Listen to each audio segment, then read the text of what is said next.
कभी कभार हमारी ज़िंदगी में कुछ ऐसा वक्त आता है, ऐसा समय आता है जब हमें लगता है कि सब कुछ ख़त्म है, लेकिन हम ये भूल जाते हैं जहाँ हमारी सोच ख़त्म है, हमारी सोच का जहाँ अंत है, ठीक वहाँ से ही राम जी की सोच का शुरुआत होता है।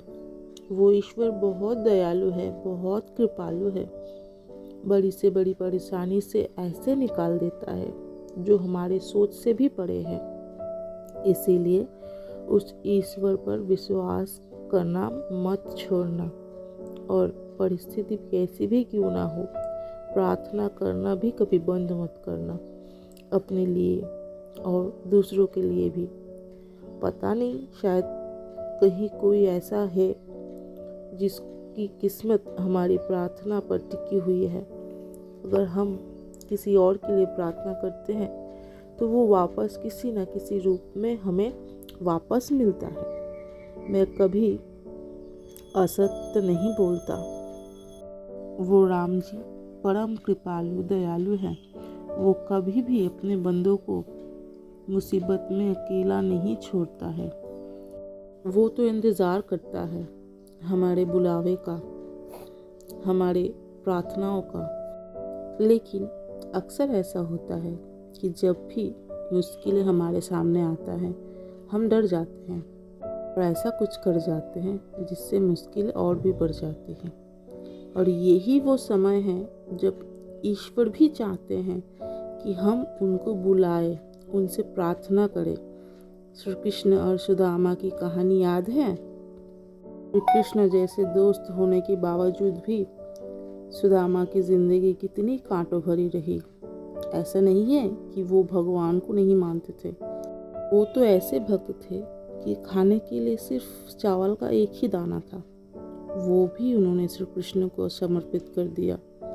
लेकिन फिर भी उन्होंने कुछ मांगा नहीं उनसे, और ना ही कोई सवाल किया, क्योंकि उनको पता था कि मेरे कृष्ण, मेरे इष्ट, मेरे परम मित्र कभी मेरे लिए बुरा नहीं सोचेंगे। इतनी दुख भरी, कांटों भरी जिंदगी होने के बाद भी, जबकि उनको खाना भी नहीं मिलता था कई कई दिन तक, उसके बाद माता रुक्मणी ने जब श्री कृष्ण से पूछा था कि आप द्वारकाधीश हैं, फिर भी अपने परम मित्र की मदद क्यों नहीं करते, तो श्री कृष्ण ने कहा था, मैं तो उसकी मदद करने को तैयार हूँ, लेकिन वो मुझसे प्रार्थना नहीं करता, वो मांगता ही नहीं मुझसे।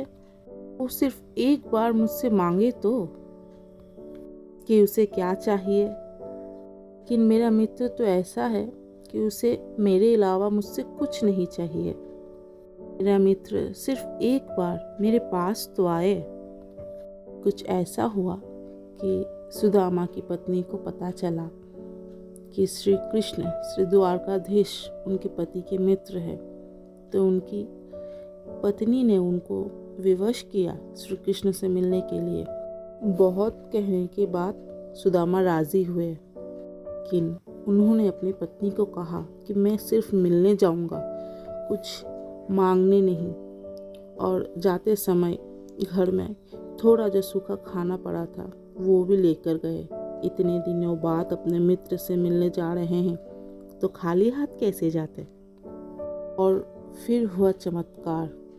श्री कृष्ण को तो इंतज़ार था कि कब मेरा मित्र मेरे पास आए और सारा वैभव मैं उसे दे दूं, और ऐसा ही हुआ। और सुदामा ने जो श्री कृष्ण के लिए, अपने परम मित्र के लिए, जो उसके घर में जो रूखा सूखा जितना भी था वो भी ले गया था। और वो जब उसने अपने प्रीतम को, अपने मित्र को अर्पण किया, तो उसे भी श्री कृष्ण ने बहुत प्यार से अपनाया और बहुत प्यार से उसने वो खाया। इसीलिए प्रार्थना करना कभी बंद मत करना। कभी कभी भगवान ऐसे तरीके से जवाब देते हैं जिसका हम अंदाज़ा भी नहीं लगा सकते। राम जी भला करे।